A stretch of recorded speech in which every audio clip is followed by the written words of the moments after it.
Welcome, guys. I'm Rob Tatro, episode 162 of The Running Journey for March 26, 2026. Project 4.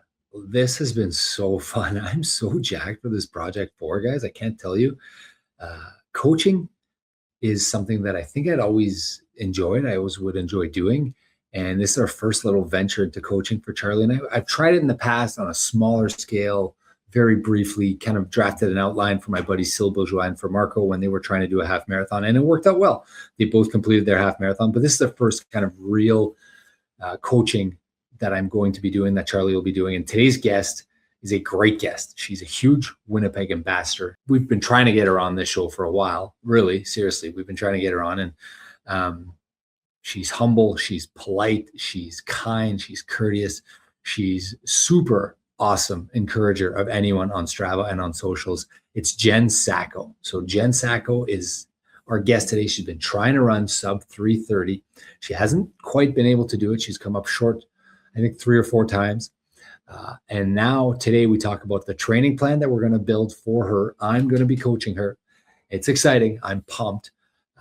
Charlie and I talk with her through the plan, what we're going to be doing, what it's going to look like. We talk about shoes, we talk about outfits, we talk about taper, we talk about nutrition, we talk about all those fun stuffs in a build, but we also talk about some crazy stuff. Charlie talks about the Broquerie Method for his backyard that's coming up. Charlie's been a bit down. He hasn't run a lot, so you can tell in this episode he lets a little bit of that out. I, on the other hand, am trying the Broquerie Method for this Boston Marathon that is coming in less than a month. So I'm trying the 3-week build to see how it goes. 3 weeks, I'm going to go super hard and try to run a sub 3 in the Newton Hills of Boston, the oldest and coolest race on the planet. So the Boston Marathon's coming up. But this episode is about Jenn Sacco, who's a great guest. Awesome to have on the show. We're really thrilled that we got her on. It's a great episode, 162 of The Running Journey. Can we get Jenn Sacco to finally get her sub 3 hour and 30-minute marathon? And the planning starts here. Enjoy, guys. It's a good one.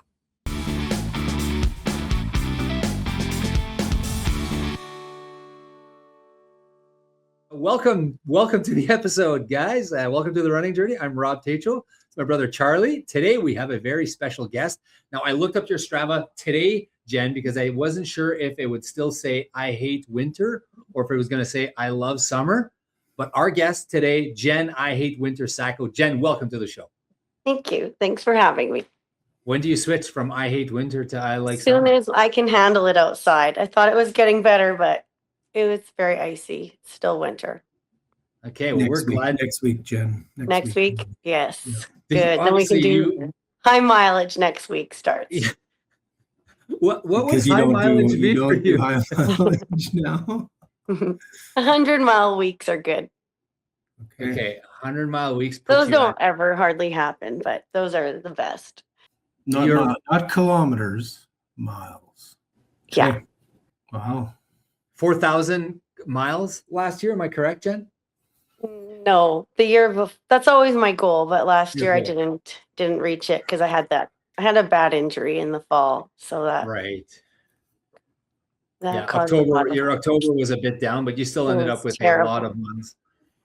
Yeah, probably my lowest year since I started really recording, though. Okay, you've been on Strava for a long time, eh? I noticed you've got like thousands and thousands and thousands of activities and miles. I'm not sure. 3,000 activities you have and 33,000 kilometers on Strava. Yeah, you were there before I was. I think I used to be on Fitbit, and I cared more about that because there was the step challenges and stuff. I don't know if I was on Strava, not from the start. So what is the story, Jenn? I'd love to hear your journey. I mean, I know you how I started running. Yeah, what is your journey? How did you start? Well, I was never really a fit. Well, I was not unfit, but never really good at sports or anything. But I would go to the gym here and there. And then I got a Fitbit, and that's where it started because I realized that the exercises that I was doing weren't cardio zone. They were fat burning. So I remember the treadmill always makes me have a fast heart rate. So I got a treadmill, and I wasn't really ever a good runner that I thought, but I quickly got pretty decent at running. Like in a month, I don't know how it started out, but by 1 month I was doing 5 miles in about 45 minutes. And then I just did that for about 2 years and never more than 5 miles. And I had no intention of ever racing or doing anything more than that. And then I met my neighbor Clemis. Do you guys know Clemis? I think I've met her. She I has think I've met her once or encouraged twice. so many people. Yeah, she paces Manitoba Marathon Yeah. to finish. So she saw me run outside one of the rare times I did. And she's like, "You're so fast. You have to sign up for a race." And I said, "No, I'm only going to do 5 miles every day. That's what I do." And she was like, "No, that's not good enough. You have to either run faster than that or run more mileage." So I like this Clemis. yeah. Now I say all the quotes. I say that to everybody too. But at the time it was sort of like, leave me alone. I'm really happy. I don't want to do more. I would never do a race. That's crazy. I didn't even know people raced. I didn't even know what paces were. Like I didn't know it was even 5 miles, or if it was maybe 5 kilometers I was doing on my treadmill. I probably wore shoes that I thought were running shoes just because they were Adidas. I knew nothing about running. I didn't really care. I just did it. And I had really bad shin splints for the whole time. And then I ran outside. Like I think I maybe ran 8 miles once. And then my twins went to school. So I was bored and kind of sad. So that day I did a half marathon in about 2:20 maybe. And then I did it again the next week and the next week. And then I did the Rotary race, my first race. What year which would this was- be in? I Like, think take it us was back. 2019, I think. Or yeah, it must have been 2019. Yeah. And then, yeah, I really bombed that race. The first half was under an hour, and then I got a 2:18. So it was really hard, but I liked it. And I felt so proud of myself. And I said, I can eat whatever I want. And that's what I do now. And um, then I was like, okay, I think I want to do a full marathon. So I signed up for the clinic at Running Room and in January. And I had wanted to have another baby, but it wasn't happening. So I was like, "Kate, that's it. Just going to go full on into running now." And then I found out I was pregnant after I started going to the Running Room club for full marathon. So I thought, oh, this isn't going to happen now. But everyone was just wonderful and encouraging me. And I trained being pregnant, but then the race got canceled because of COVID. It was 2020. And it was great, even though COVID was just awful, but we just ran all the time. It's all we ever did. And then I had my baby in September, and then 3 weeks later we had a virtual Manitoba Marathon, and I did the first one, and it's just been lots of fun since then. So are you saying you're 3 weeks after having a baby, you did the full? Yeah. Wow. Yeah. So I trained the whole time I was pregnant, and I had bad shin splints then too. And I took 2 weeks off after I had him, and then the marathon was after that. Was that the first time you ever tapered? And only time you've ever tapered? The pregnancy And I'd taper? never do it again. Congratulations on that. I'm joking, but that is amazing. Was it our sister Charlie that used to say, like, as long as you keep doing activities that you're doing, as long as you can maintain your, I forget what she said. It was something about like she would work out while she was pregnant. She had quite some opinions about that. Yeah, I don't really remember, but yeah. But I had never ran those distances before. But my doctor was great. She was like, "You're better off to be very active than to not be active." Because I had high blood pressure with my other pregnancies and stuff like that. This one was my healthiest pregnancy for sure. It was Oh, that's interesting. Yeah. And you felt great throughout? I felt great. I remember when I went into labor, there all the other people in the room, in the triage room, I was looking at them like they're all big. I'm not big like them. And I don't know. It's like felt really good. Nice. So that was like how many years into your running journey? So you started running 5Ks. You did that. Sorry, 5 miles. You did that for 2 years. Yeah. Then So you did your first marathon, half and then full. So like it was like 3 years. Okay. A bit. So by now you're realizing, or maybe you're not. I'm asking you. Did you realize that you were good at this? No. It was never going to be. We never thought we'd run Boston or anything like that. Who's we? Oh, so then I started running with Joy and Cindy and some other people. Joy Palmer and Cindy Dobson? Yeah. And then so we have our early morning running group, and people will be interested and join us. And no one lasts, or not too many people last. Wow. So what time do you guys start? What time do you guys start? Like 4 a.m.? Sometimes, yeah. Yeah. Okay. 4:40 is usually for 10 miles or 5:20 for 10K, if you want to come. How do you guys decide? Sorry, I don't want to jump ahead, but I'm interested in this, Charlie's question. So is it every morning you're running at 4:40 or 5:20? Well, usually Monday to Friday. Saturdays we have other plans where I beg them to start a little bit later, and it never happens. You're too used to getting up that early. Yeah. And then Sunday we don't really have solid plans, but okay, just running miles. So back to your running journey then. Back in 2021, you did your first marathon. You did your first half at the Rotary. Yeah. And then you hadn't done a full yet. You did it right after, you did a virtual full after your birth year. And how did that one go? It was, it was lots of fun. So, cause there was probably, 50 of us. Mike planned it. Mike from the running room group. He's the coach. So it was lots of talking and taking pictures and water stations and eating and stuff. So I think it was about a 5:20, but I got lost also. So I think I might have done 28 miles. I'm not even sure. I always get lost. And then. Me too. But for me, it's on trail races. I usually get lost on trail races. That would be awful. I had a couple of miles. It's when I'm in foreign cities. Anyways, one time in Montreal, I ran like an extra 10 miles because I ran in the wrong direction. You got lost in New York too one time? Or where were you? Yeah, it happens. Yeah. Well, because you end up just going out for running and you're like, wow, this is awesome. I'm running in a strange place. And next thing you're like, did I turn there? Or did I turn there? Yeah. Or did I turn there? But at least it's different than in a race. So 28 miles you did 5:20. And how did that day feel, your first marathon? Oh, I felt fantastic. It was so good. Yeah.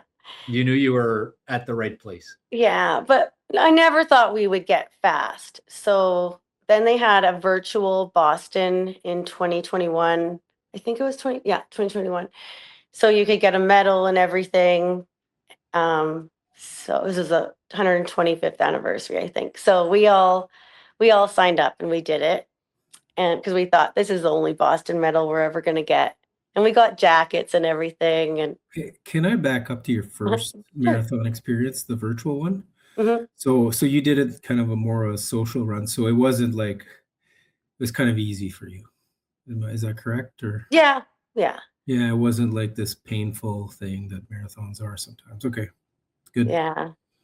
Okay, so but then you did virtual Boston. Okay, keep going. Yeah. Well, we were also, and then Cindy was turning 50, so we decided to do a 50K for her 50th birthday. Okay. So we were practicing for that. So we were running lots of miles, and then her birthday's in the heat of summer, so we decided to do it early. Well, not me, I don't care, but we did it a little, like maybe in April. So we did a 50K, and then we did another one on her actual birthday. And then, we did the Boston virtual. And so this is in 2021 here? Yeah. How many kilometers or miles are you doing per week or per month? Or then I don't even know. Probably less than now, though. Obviously, you're not doing 20K every day back then. Maybe I probably did close to 4,000 miles. Okay, 'Cause so that's you why I already decided you to. were in. Yeah, yeah. Because there wasn't a lot of distractions. It was pretty easy in COVID times. So you must really like running. Yeah, like you guys. We love it, right? So Yeah. fun. You're who's Sometimes. crazier, Charlie? Are we crazier than Jen? No, she's. You guys. I think You you're guys. crazier than us. Jen. Yeah. We do a lot I of don't know. miles, but I've never done 4,000 miles. I guarantee you. So that. I looked at my history, my career. Yeah. I've got 1 week in my entire life that I've done over 100 miles, or 2 maybe. Well, Charlie, you did it in a day one time. Yeah, exactly. Not counting That's that. true. That's true, right? So maybe I'm looking at the wrong. Okay, maybe 5 or 6, but it's not that often. Yeah. I haven't either. Yeah, but that's a good week. Yeah, 100 miles. It's a fun week. Yeah. Those are awesome weeks. So They are fun. Yeah. I'm not saying crazy in a I'm like it's a badge of honor, I think. Like Yeah, what you're for doing. sure. And I'm not for anyone who listens here, I'm not trying to bring you down. I'm you know how I feel about the miles you do. I think it's unbelievable. I think it's so cool that you get to go out and do what you love and I love looking at totally unrelated here. I love looking at your shoe count, your shoe mileage count. Charlie, do you have right. this? You actually track all your Yes. shoes, like Yeah, you put so it on interesting. Strava. She Yeah. likes her Alpha Flies for sure. You like your Mhm. Alpha Flies. You got Yeah. 3 or 4 pairs of Alpha Flies that have 1,100 kilometers, 700 kilometers, 650 kilometers, 550 kilometers, 780 kilometers, and 440 kilometers. So you like your Alpha, like me, you like your Alpha Flies. So 4 pairs. I only have 5. I only have 3 pairs of Alpha Flies. So you got. I've probably had 40 pairs of them though. Oh. And get how good do you like? I feel like I love them even when they got like.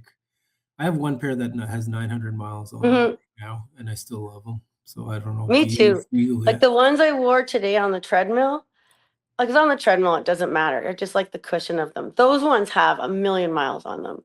But usually I think like I like to have a fresh pair for a race. Yeah. Maybe I'll wear them again for another race. But usually I like if it's a race I care about, I want a new pair. And Sounds familiar, I Charlie? gotta start doing that. I gotta start doing that. New race, new pair. Let's go. yes, you deserve it. Yes. Pat Riddell 5K. Here we go. New pair. Yeah. So how many are you serious when you say you have 40 pairs of Alpha Flies? Like I don't keep them all, but I'm sure I've bought 40.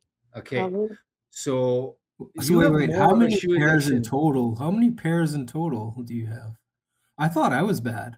I thought I was bad too. Like right now, I probably have But you do run a lot more than I do, so yeah. 4 new pairs in my closet that I haven't 4 new used pairs yet. unused. Probably. Unused? Probably. I got a And pair at the outlet mall last week they had them at the Nike outlet for really cheap. And They how had big's Alpha your Flies? rotation? How big's your rotation right now? Well, because of winter, I bought Super Blasts. Yeah. Not that they're really winter shoes. And then so I wear those sometimes. I hate Pegasus, but I wear those if it's really icy. Okay. The And Gore-Tex. then, pardon me? The Gore-Tex ones? Yeah, I hate those. And I don't know. Yeah. I don't even know all of these shoes. Like I'm looking at your shoe thing on I don't even know. Like I know Puma's Nitro Elite 3. Are those the super those are good. slanted ones? Oh, I want to try those. No, those are the Fast Star ones, and I did buy those, and I haven't The worn them legal yet. ones. Those are the legal ones. The Fast Star ones, yeah, I think Johnny wore those in Phoenix. Yeah, so I bought them and was maybe going to wear them for WPS, but I think I'll get injured from them. They're not cushiony at all. Total number of shoes in the rotation today is what? Oh, I don't know. 20? At some I'm point, usually about 8 or 9. I'm usually about 8 or 9. No, I have, I don't know, lots of shoes at the door. I don't know, maybe, I don't know. 15. So more than you can count. No, Yeah. But at some point, don't you feel like if I haven't worn a pair in 3 weeks or 4 weeks, they're going to the graveyard, I think, Yeah. for me, because Yeah. I'm like, they're not keeping me in enough. It's not Mhm. exciting enough for me to wear this pair anymore. Yeah. Like if they don't get in the rotation once a month at least, they're out. Yeah. See, for me, I'm like, I feel bad if I don't use them for the full 500 miles. So like at the end, I'm gonna grind, even though I hate them. Like On I easy will runs. I will wear them for like a month straight just to get them out of the rotation. Well, yeah, I'll say, oh, I'm wearing an orange shirt. I'll wear these orange shoes. And then I have a Oh, sore the knee. match. I'm Oh, like, the that's outfit. why I'm not wearing them anymore. If they have too many, I might get a sore knee. So then they have to go in the garbage. So, And then do you give them to charities or something like that? Or well, sometimes not. Or I try to get Sophie, my daughter, to wear them, but she doesn't want them. okay, so more shoes than us combined, Charlie, she's got. So there you go. I have only one pair of unused shoes in the closet, and all of the other ones are in my rotation. What Sorry, I didn't mean kind to. I have the what are they called? A6 Meta Tokyo speeds? Meta Speeds. Is it Oh. Tokyo or Yeah, those are good. Berlin or Yeah, Tokyo. Did Paris? you buy those because Simone said to? I bought them because I was at an expo and I was like, I'm buying Oh, these. I because he always said wanted. that on your show, and I was thinking I need to get those. Oh, Simone, yeah. Yeah. Yeah, he's crazy to follow now. He's a great follow on Strava if you're not following him. Yeah. Have you decided what you're gonna wear? When do you decide what you're gonna wear for your shoes? Do you coordinate with your outfit, or you decide ahead of time? This is the shoe I'm gonna wear. My A shoe, A race, new pair. I'm saving these for that. I don't think I put that much thought into Okay. it. But yeah. Okay, let's get back to your marathon. So you did one, you did a 520. You knew you could do better probably, and then you're like, maybe I'll do this seriously. I'm guessing. I don't know. No, so we did the Boston Virtual, and then I didn't really think that I could do a really fast marathon, maybe a 4:30. And then because the fast people that we were running with were trying for a sub 4. So I'm not in their category, I didn't think. But then that was the year that 2021, Manitoba had it in September, and it was 2 loops. So Joy and I found each other on the second loop, and we were like, we're kind of doing well.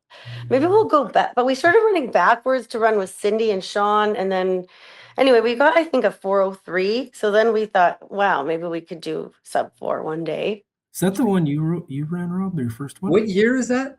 221, the year of COVID. Yeah, that's your the first one. September year. That was my first one. Yeah. You guys beat him by 50 minutes only. Yeah, barely beat me. No way. 4 hours 53 I did or something like that, or 4:49, somewhere around there. Well, I I didn't look run. for that. I did the 10K, so I thought I could do 10-minute miles, Jen, because I'd been doing 10-minute miles. I thought I would just be able to just do 10-minute miles the whole way through, which would be a 4:22. And I didn't know anything about training, so all I was doing was 10-minute miles, always on the treadmill, always on the treadmill. And then I saw my brother like a month before, and I was like, I'm thinking I can do like a 4:45 or a 4:50 because I've been doing 10-minute miles. Like, how many have you done? I'm like, I did like 14 of them. He's like, dude, you can do it. So I didn't know what I was talking about either. No, we both didn't know what we were talking about. So I went out 10-minute miles, and obviously I couldn't hold it. It got very hard at mile 20, obviously, and I walked and I got it done, but it was a battle. But that was the same race. Oh, that's so funny.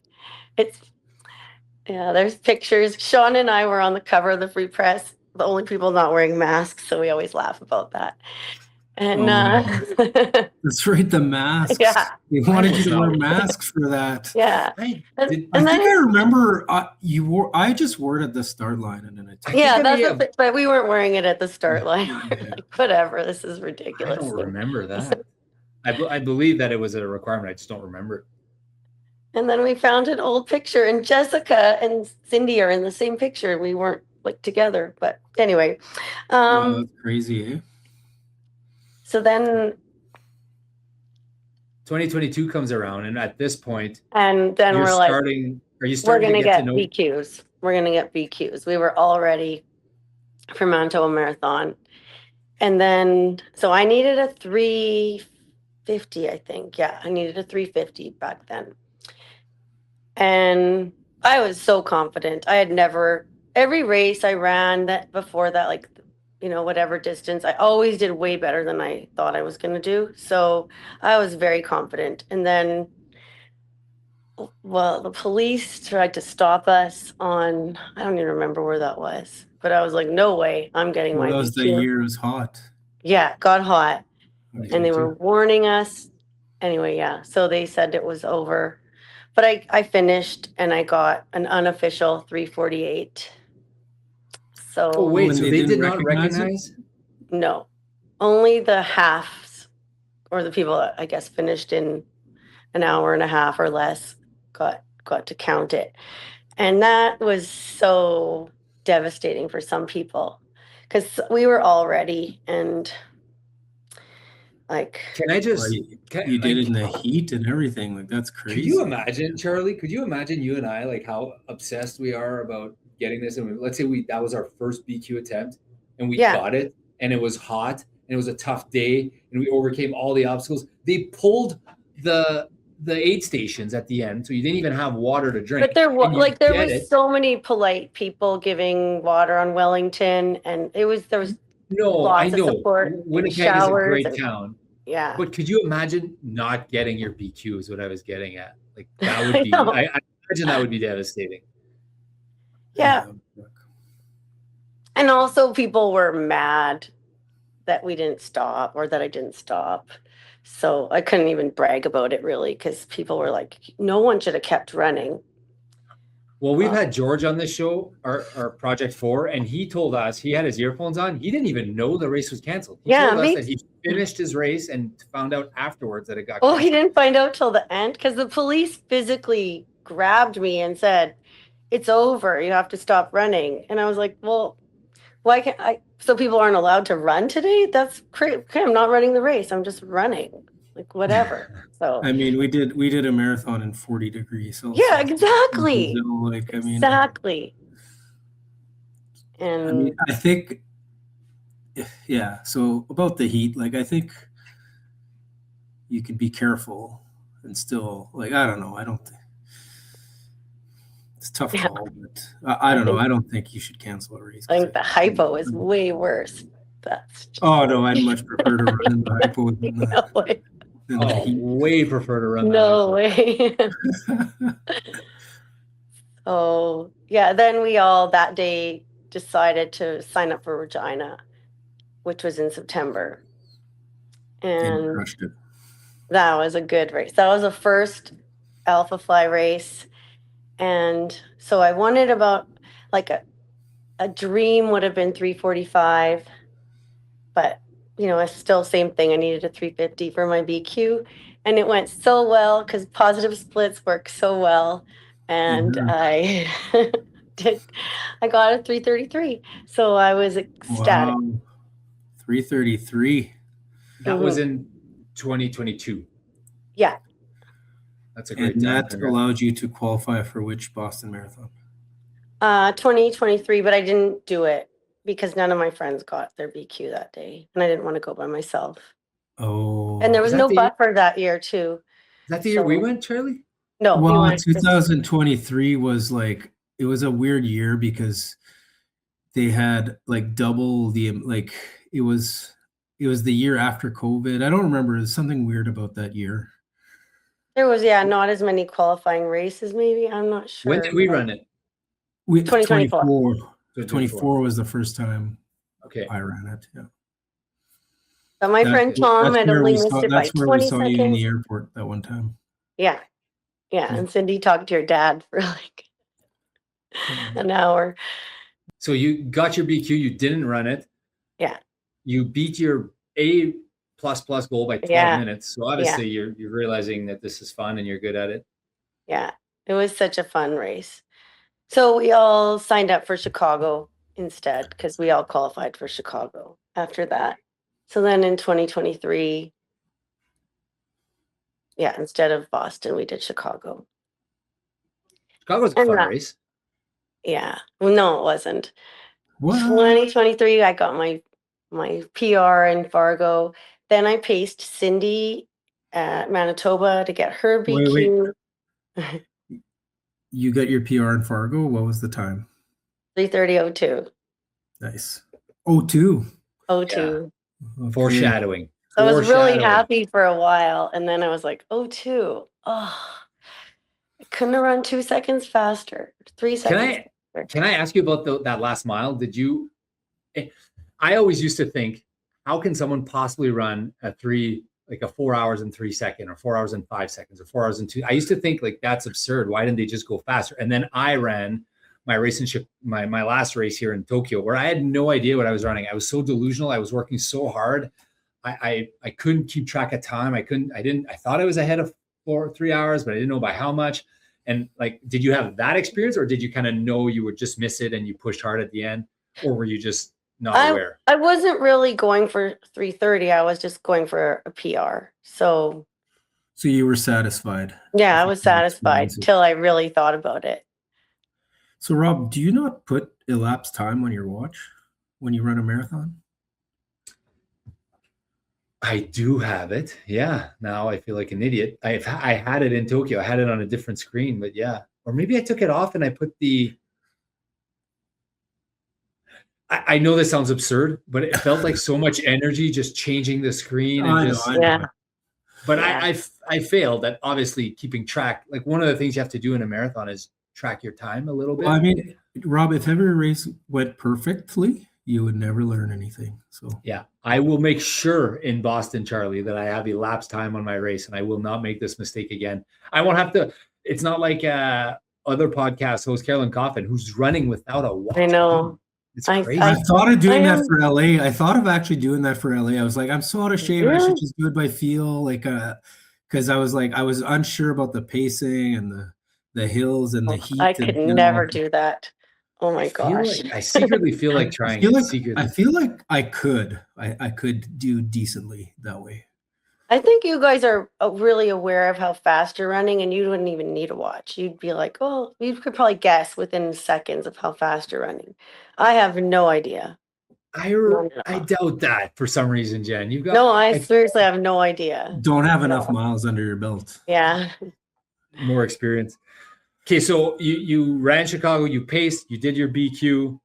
I want to ask you about your favorite major, but I want to let you continue to go. That too, yeah. Okay, can I ask you that real quick before we continue your story? What was your favorite race, and then favorite major, favorite big race? All I've done is Chicago and Boston for majors. Which one they did you both prefer? Weren't really well. Chicago was the first one. I couldn't believe how good it was. I never saw something so big, and it was going so good. I was running so fast, way faster than but I wasn't really sure, because I thought people said that your GPS isn't right, but it was right. So then, but that's the first time I got the cramp, and then since then I've had awful luck with everything. So we're going to fix that this year. We will fix that. I feel extremely confident in your ability to break through. Good. I'm so excited for that. Yeah. So let's get back to your story though. So you're doing a lot of miles. You paced. You're doing well. You're into like 23, 24 now. What race do you remember? The races you ran in 24? 2024, I did Boston, and with us, that was a hot day. Yeah. Well, I don't know. It didn't go well because I got a cramp. That was such a bad race. I'm using the heat excuse. I'm using the heat excuse. You feel free to use it or use a different one, but I'm sticking with the heat. That's the excuse I'm going with. I'm not sure what went wrong. Did we lose Jen, Charlie? I think we lost Jen for a second here. Maybe we'll. It's okay. So, Rob, while we're waiting for Jen, can you explain to me the Broquerie Method and how you've used it in marathons? Okay. Well, this is a SIBO thing. It came up. So the Broquerie Method is, I'll kick Jen out here and I'll let her come back. The Broquerie Method is a method where you build in a scene base over a period of time where you're not doing a build. You're building a base.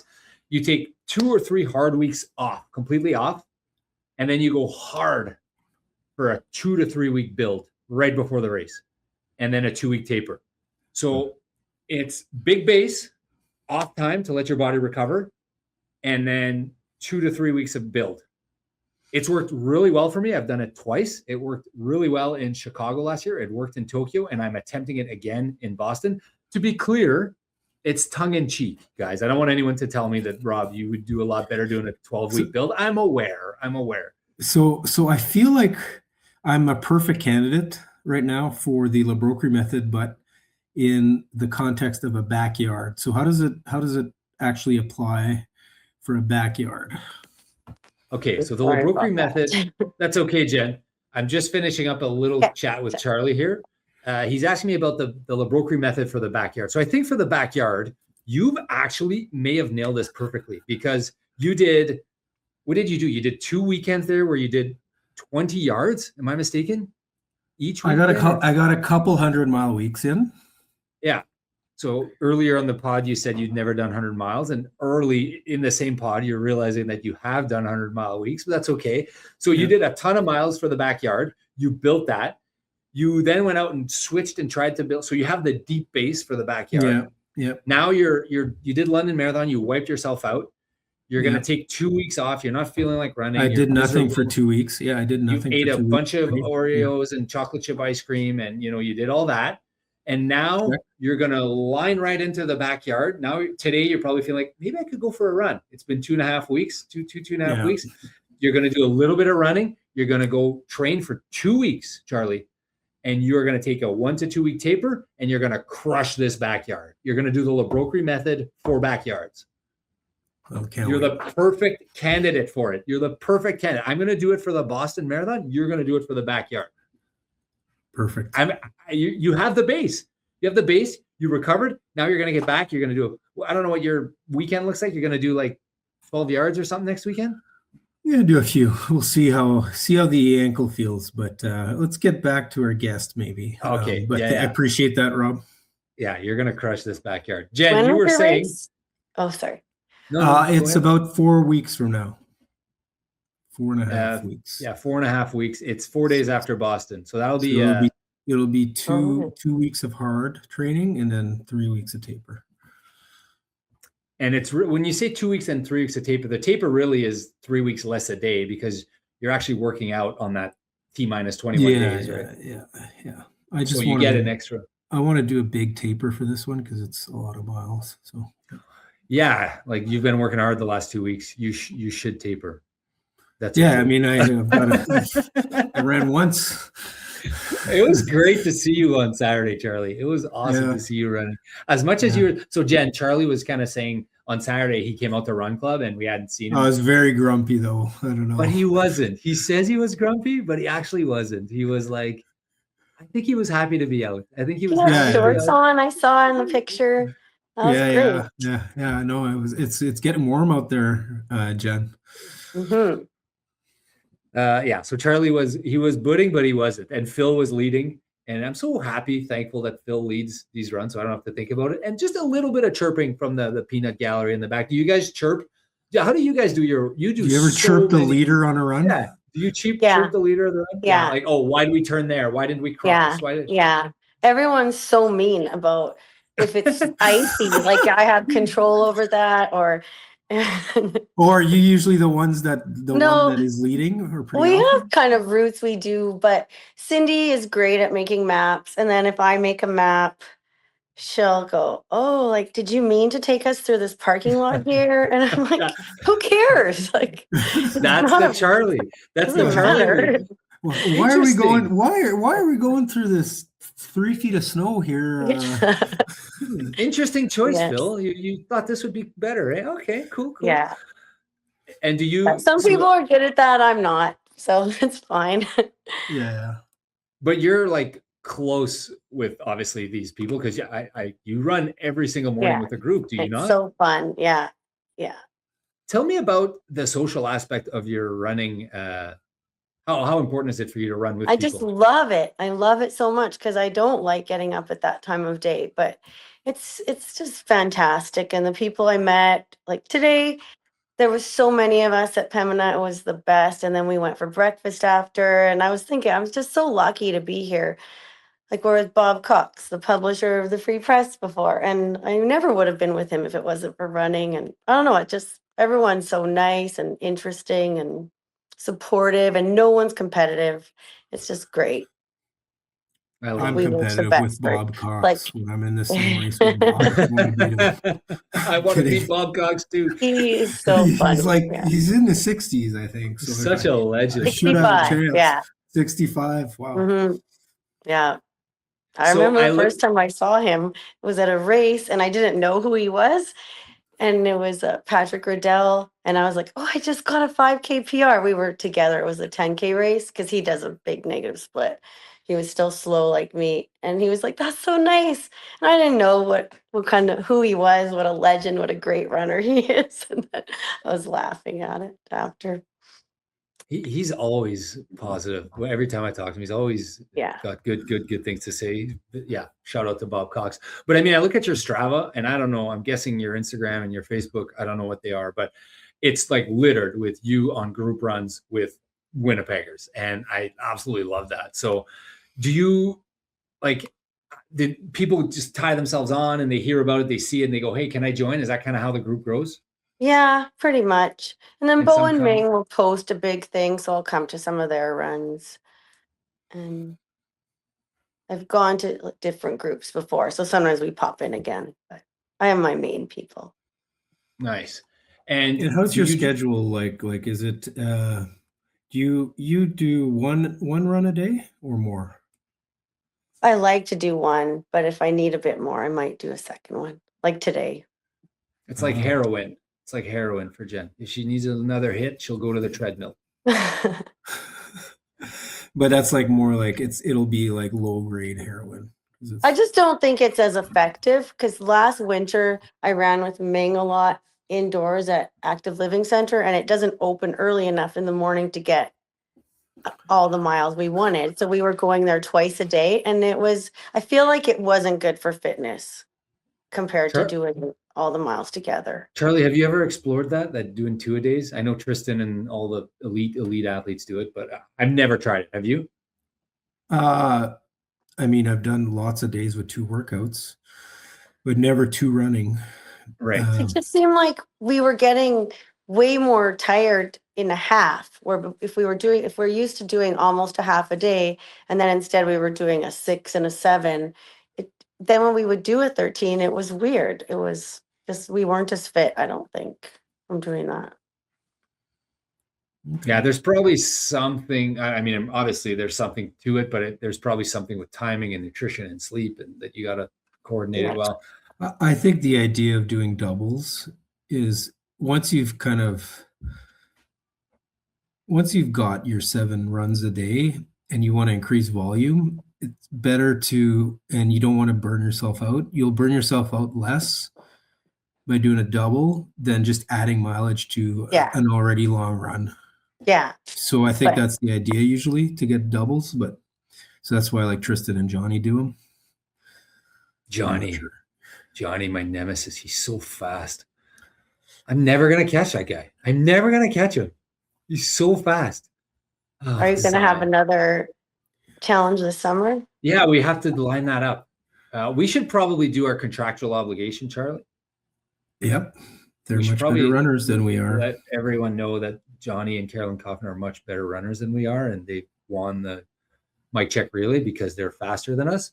But we'd like a rematch this year, some sort of rematch. We got to figure that out. It's going to be a triathlon relay, maybe. It's going to be Charlie's going to bike and Rob's going to run and swim. Yeah. Triathlon relay. That's what we want to challenge you. They're probably going to beat us at that too, Charlie. Maybe. Jen, let's talk a bit about your progression now and this Project 4, because I'm very excited about it. Me too. What did you hear about Project 4? What do you know about it? Me? Yeah. Well, I mean, I think your vision for it was because the same, like, I love that about races too, when you see people doing just great things and setting a goal like their sub 4 or my sub 3:30, and that you just want to see that again or help people get that.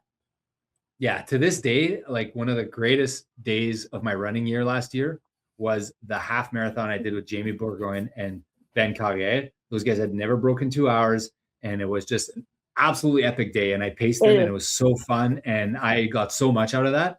And Charlie loves doing it too, and I think we're both good pacers. So yeah, we had the idea to help people. You reached out and you said, let's do 3:30. So since then, Project 4 has evolved a little bit. We have 2 people signed up. You guys have met George, my cousin, last year. We're going to bring him on the podcast. He's very focused. He's doing a lot of really, I say, heavy weeks for him and heavy weeks for anyone. He's kind of 64K, I think he did this past week. He did his long run, was 15 miles, I think. So really pleased with how George is progressing. Donnie Kaler, Charlie started him out. We saw him on Saturday. I think Donnie will do very well. Both those guys are trying to break 4. We also have 2 racers that are trying to break 3:30. We got Jenn right here, Sacco, and we got Gord. Oh my God, what's his last name? Gord Mitchell. Sorry. Gord. I always call him Gord. I see him every Saturday at Run Club, but I forget his last name. Gordon Mitchell. So both you guys are trying to break 3:30. I'm excited because when you first reached out, I was like, oh, Jenn probably as a coach, and she probably knows it. Like, she knows her routine. She knows what she wants to do. She probably doesn't want me to be super involved other than pacing. But then we had our chat, and I was like, it was really great. He's an amateur. She knows nothing. No. That's not what I'm saying. I'm saying you actually want a second opinion on stuff, and you care, and you. So let's talk about what we're gonna do here. So you had said that you want to break 3:30 at the Manitoba Marathon, Project 4. So I'm going to pace that with you and Gord, and we're going to get you there. Some of the non-negotiables that I told you. First off is I want to see at least 100 miles per week. No, I'm kidding. That's not a requirement. That's not. The one non-negotiable, I had 2 non-negotiables for you. One was taper. We have to do some form of taper. I know you're addicted to running, and I know you love it just like I do. I'm totally going to do it. Okay, awesome. And the other non-negotiable was Fargo. Yeah, you're signed up for Fargo 3 weeks out, I believe. Yeah. Or is it 4 weeks? 3 weeks. 3 weeks. So I said, you can do Fargo. You've already signed up for it. You want to do it, but we cannot treat it like an A race, because if it is, then obviously Manitoba falls apart. That becomes your A race. So you agreed. So we'll do some sort of fast finish for that. I know it'll be a heavier workout than we'd probably like, but usually I don't mind the 22 miler 3 weeks out, Charlie. I don't know what you think. 26 is a bit much, but that'll work itself out. That's doable. It's going to be fun to do that too. No and then pressure. we talked a bit about speed work. Mm-hmm. What's your take on speed work? Tell me what I you think think it's really important. That's where I'm really feeling the least confident right now. Okay. I feel, and Charlie, I'll let you give your opinion, because I think you're a much better coach than I would be. But I feel like you've got a crazy base. It was going to say, hey, Captain Obvious, that's me. You have a crazy base. So I'm convinced that if we can just do a little bit of a tiny bit of speed work, a little bit of taper, you're just going to pop on race day. That's what I think. And I think the speed work doesn't need to be that much, but if we could just get the legs going once a week at race pace or above, at tempo pace, at 10K pace, I think it'll do wonders. But I don't know, Charlie, we haven't talked about this yet, Charlie, so I don't know what you think. Well, I mean, I think, so Jenn, you do quite a bit of racing though, eh? Like you'll do all the 5Ks and 10Ks and all that? Not some years not. Yeah. But you run those pretty fast, correct? Like, yeah. From what I remember. Yeah. Mm-hmm. So those take a toll, I think, but they are also kind of like speed training too. And I just think that if you could get into a race with fresh legs, I think that would be 90% of the battle for you, but I'm not sure. But like specifically on the speed work, you're less worried about because of the spring race schedule. No, I think speed work is always helpful, but Jenn does a lot of miles. I know. So you got to be careful with that. Yeah. So. And I guess we can't pull your mileage back, or I won't say we can't, but like you don't want to pull your mileage back. I shouldn't put words in your mouth. How do you feel about those? I don't want to. No. Yeah, you don't want to. And that's okay. I think. So maybe but I mean, like the speed work, if you were me, Charlie, and you were coaching Jen, would you do, I want to say, I feel like I want to do like 1K intervals once a week, 3, 4, 5 of them, So I something like think that. if you want both things to be true, it's tough. So you want more speed, but you also want to keep the miles. So I think the only way to do that is when you do your easy miles, and you're going to hate that I'm saying this, but like they've got to be easy. A lot Oh, more. they've been so easy. Okay, but even That's why easier, I'm worried. even easier maybe. No, I don't think you see the pace. It's really bad. Okay. Like that's I why would I'm say- worried. I would do say- see the pace. I do see the pace, and it's not that slow. It's You're definitely getting called out, Jen. You're getting called No, out. like I'm embarrassed. about So this it. is the one thing I'm trying to do with Donnie that is the hardest. He's so used to running at like kind of like almost marathon pace, right? Mhm. And really you should be going on your easy miles. You need to be going slower than marathon pace. Yeah, so Significantly. I'll back my But that's athlete not here, you, Jen. Charlie. I think we're Yeah, like 3 that's minutes not a you, mile Jen. slower than marathon pace. right Yeah, now. yeah. So you're good. You're good. Yeah. Yeah. But the thing is you do so many, Jen, right? So that's the difference, I think. It's a tough. Do a one. lot. So the way it would have to work would have to be on a day where, how would it work? On a day where she's doing 20K every day. So like, let's say a Wednesday or a Thursday, you take the last half of that and you do a bit of tempo or some intervals, something like that. Mhm. What do you think, Charlie? That's what I was thinking. Replace one of the 20Ks with a 10K and have it be speed. Yeah, that'd It's be kind of what I like- was thinking. Okay.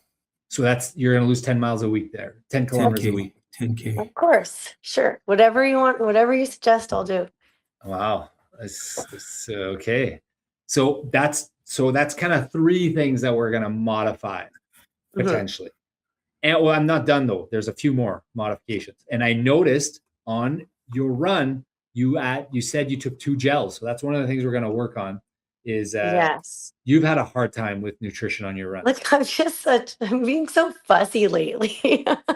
So in the last few years of running, like at first when I did marathons, I would just eat 8 gels or whatever I needed. And now I'm just like, oh, I don't like them. Like, so yeah, it's just, Nobody likes Yes. gels. I They just- know, they I'm gotta- not special that I don't like them, but I was acting like I mean, it, I so. think there's multiple options there though. So like I think you can experiment. I think the key Mhm. is just experimenting to you gotta eat something that you know you're gonna like a little bit. I think Yeah. Yeah. I'm just never hungry when I run. Are you? never hungry. I Never. I only do it because I like force myself to do it because I performance. know that there's like a proven scientific Yeah. benefit to it, but it's not like I actually notice it or that I actually feel hungry. Like, do you actually notice a benefit from eating? Me? I'm asking you, Bobby. No, I don't. And I'm the same way. And that's why I was kind of anti-gel forever. And I was like, I don't feel any different. What do they know? I put the gels on my treadmill. I stare at them and I know when I have to take them, and I take them out of spite, as Jerry Seinfeld would say. Like, I don't need it, but I'm going to take it just because Yeah. science says I should. Yeah. But Patrick and Dad, like looking back, there were some days that I didn't take my gels, and just recovery and how I felt and the heart rate, I can tell that I'm not quite as sharp. So after I have noticed on days when I started doing my gels on my long runs, like it's not noticeable, but it'd be at the end, it'd be like 1 or 2 heartbeats less. Oh, wow. At the end. That's a big. But big. like it's not a big difference. Like, but that's like taking 1 gel. Like, 'cause that's how I started. Right? Sorry, I started. Yeah, and like, when I texted you, Jen, when we chatted about this last week, I think we covered a whole bunch of different options. We could do Mhm. like the waffles. We could do the little cubes. We can do the scratch. We can do like there are things that we could figure out. You just gotta get there and figure out what works for you. Yeah. So I'm forcing myself to take the cis ones because Okay. Simone had said they did it. And I actually think that they go down well because they're really watery, but they're Yeah. huge to carry The around. big ones, like they're Yeah, they're what pretty color are they? big. like gold and Okay, yeah. silver. I have a case of those. They Yeah. taste more like water going down. What flavor did you get? It's like mine's like yellow or gold. Oh, So I I don't know how accidentally long. Sorry, go ahead. I accidentally got fruit punch. They're just horrible. Or fruit salad. Fruit They're salad. so awful. Yeah, I Yikes. was trying to give them away this morning because I got a whole case. But I had the cherry before and they're okay. The fruit salad just have like almost like a spice, like it tastes like pear. It's just awful. But I can get them down, and I honestly feel I don't even think it's just mental. I think they actually make me feel like running more because when I'm done running, I feel like, oh, I wish I had more time. I could run more for sure. I'm not happy to be done. So I think that that's from the gels. And also, I feel sick and I think, I don't want to eat it. I don't want to eat it. And then when I force myself to have it, I actually don't feel sick after having them. I feel better. Like I should have had one earlier. So, So it's a mental training thing that we got to work on. yeah, yeah. But I'm just forcing myself to do it because it just seems ridiculous to eat if you don't want to eat. I know. Like, why? Like, I'm not trying to gain weight, but I'm like, whatever. If I gain 20 pounds, we'll need a size XL Run with Rob singlet. Oh yeah, I got the singlet for you. Yeah, it's red and white, just so you know. So for your shoes, you can try to coordinate. The cis story, I got to tell this quick story. Patrick told me years ago when he started working with me, Rob, you got to do gels. And I said, okay, what do I do? He said, buy a couple brands and see which one you like. So I bought I bought a case of cis and I bought a case of GUs, and they just sat on my thing. And the first day I went out, I grabbed one. I grabbed a GU, tried it, works for me. So I ate the whole thing of GUs, and then I've been on GUs 5 years later. Since. 5 years later. This case has been next to my treadmill in my basement for 4 or 5 years now, and this case of cis gels, and I'm feeling like old man cheap. Like I can't let these gels go to waste. I paid good money for them. So I definitely have a problem with letting food go to waste. I think that's like from her dad. Like this whole weekend I spend just eating leftovers. So just eating leftovers in the fridge, strategically timing all my smoothies and all my. Okay, these strawberries have mold on them, but if I put them in the fridge, it'll be. You put moldy strawberries in a smoothie, they're still fine. Nobody knows. Yeah, nobody knows. The cucumbers, when they're moldy, they taste a little. So those and the broccoli in a smoothie might ruin your smoothie, but moldy strawberries, you can put them until the cows come home. They can go in a smoothie.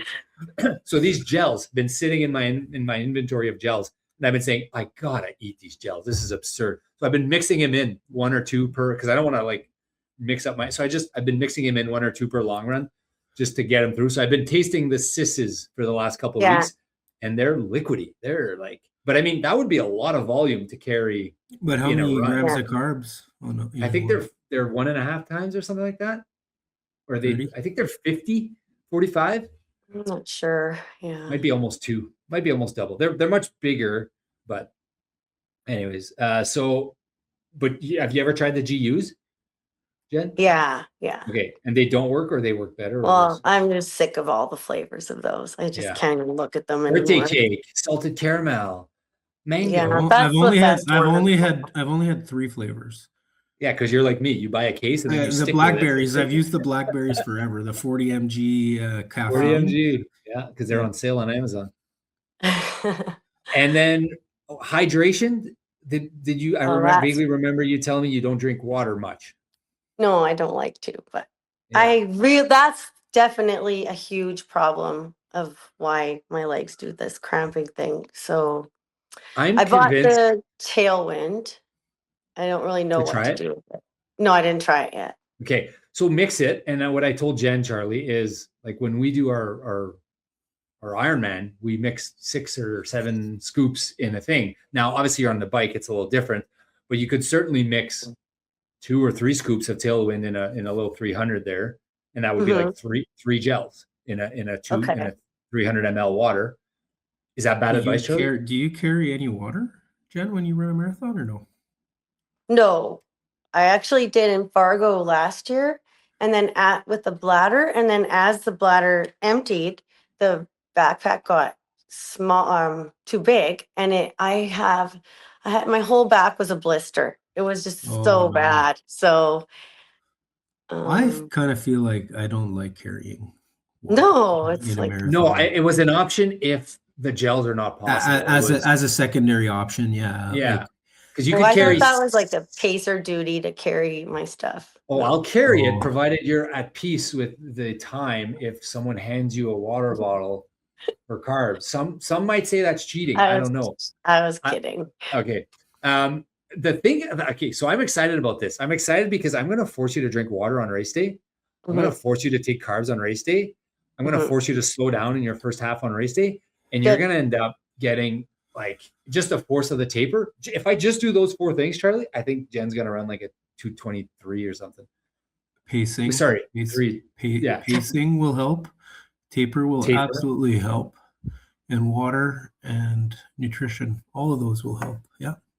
Yeah. So I'm excited because I feel like my job will be easy. That's You're gonna have awesome. the tough job. You're gonna have the tough job, Charlie. No pressure, Jen. Yeah, no pressure. I'm just laying. This is what I do. I lay pressure on the guests here when they come on, and then Sorry, That's I'm gonna so have the tough exciting. job. It's not pressure at all. It's exciting. I'm gonna have the tough job. Why do I have the tough job? well, you're gonna have 2 guys that are gonna. I have to get in 4-hour shape. I have to get in 4 hours. You have to get in 4-hour shape. You have to be able not to in do. 4 hours shape. You have to do a marathon in 4 hours, Charlie. You have to get Yeah, there. I'm almost You have- there. The you have broker 3 method months. broker method will work, I think. Yeah. You'll have 3 months to get there. So we'll start with some long runs. We'll get you there, Charlie. This is a Okay. joke, everyone. I'm chirping my brother. Anything else, Jen, you want to discuss with respect to anything pacing? I find it interesting that you like I'm excited that you reach out. Sorry. Anything else that you want to discuss on the pacing on the Project 4 or anything in the Manitoba running scene? No. What's Okay, your Charlie, how favorite about- race? What's your favorite race in Manitoba? Oh, Manitoba Marathon. I love it. Okay, and Okay, that's how your about a favorite sleeper pick? distance? Favorite distance? I think the marathon. It just is such a Really? big deal. What about you? Marathon, absolutely. Yeah. I hate it though. I love it, but I hate Yeah. it. Yeah. You put your heart and soul into it, and then you get there and you get a bad day, and I don't know. It's a very special race, the marathon, I believe. Yeah. What do you think, Rob? Oh my God, I'm tingly just hearing you guys talk about the marathon. You're so right, Charlie, because you put everything into it. You either get what you get something out of it and you're thrilled and you're excited, or you get hammered and you come down harder. But either way, it is epic. It's spectacular and it's fun and it's the ultimate test, right? It's like you got to go to a point where you're not going to be able to go and you got to push further for another 10 kilometers after you're not able to. And Yeah. I love everything about it. Yeah. What's your sleeper pick, Jen, for a race that maybe people don't know about that you really, really like? Wait, what? Sorry? Like a sleeper pick, like an unheard of race, maybe a less common race in Oh. Manitoba that you really like doing. Oh, I don't know. I know you do every one of them, but No, I don't. No. I can't think of the any. CMV Canada Half Marathon. Oh, I'm so Yeah. sorry. No. Yes. That You was didn't get the memo. that You was didn't get like the memo? such a great race. That Okay. would have been, if it would have been the right distance, I would have finally had, because I also, just like my marathon is 2 seconds off, my half is 15 seconds off from what my goal would be. And I What's would have your had half it that PR? day What's if your half PR? 1:35:15. And I Ooh. wanted under 1:35. And then Wow, that's CMV, I was like, for sure I would have got it that day. And then it Some didn't count. guy screwed up the cone. I know. And I didn't should get have kept running. But when I crossed the line, Kathy stopped me and said, it's not going to count. It's short. But I still should have at least got a Strava PR or a watch PR. Yeah, But I was like, what? Okay, well, I'm tired. I'll stop. And that's. I totally would have had it. How's your relationship with MRA and Kathy? Good. Yeah, they're awesome, eh? They're the best. Yeah. Yeah. they Kathy's are. so nice. Yeah. Okay, well, this is great. What we're gonna do from time to time, we're gonna check in on you, and maybe you and I'll update the viewers as to how your training is going. But I mean, anyone who wants a good follow on Strava, Jen is a great follow on Strava, and I'm guessing the other socials, I don't know, but Thanks. great follow on Strava. Anything you want to plug, Jen? Nope. Okay. Thank CMB you. race in July. Yeah, yeah, there we go. Plug in the CMB race. Thank you so much, Charlie. Anything you want to add before we let you go? No, let's go. Let's go. More miles, less pace, or in Jenn's case, Maybe less miles, more taper. less miles, more taper. More pace, more pace I need. No. Let's Thank go you. with less miles, more taper. Thanks for tuning in. That's pretty good. The Broquerie Method. The Broquerie Method.